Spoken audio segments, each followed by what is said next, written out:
Ang tagal na panahon, takot na takot ako dito. Di pa magpapakita ng ano, ng walang wig. Nasa punto na ako ng, wala ako ng pake.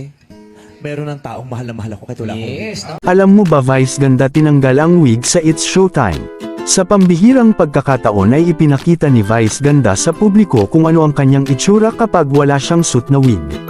Nitong Biyernes, June 19, 2024, nakausap ni Vice ang isa sa mga participants ng Especially For You na si April na ibinahagi ang kondisyon. Ayon kay April ay nagkaroon siya ng pagkawala ng kumpiyansa sa sarili dahil sa kanyang kondisyon na kung tawagin ay alopecia, isang kondisyon na nagdudulot ng pagkalagas ng buhok ng isang individual. Dahil sa kanyang kondisyon ay napipilitan magsuot ng wig si April at hirap din makahanap ng magmamahal sa kanya. Bilang pagpapakita ng suporta ay inalis bigla ni Vice ang kanyang suit na wig. Alam din umano ni Vice ang pakiramdam ni April lalo na't nilalait din siya ng kanyang mga kritiko dahil sa pagsusot niya ng wig.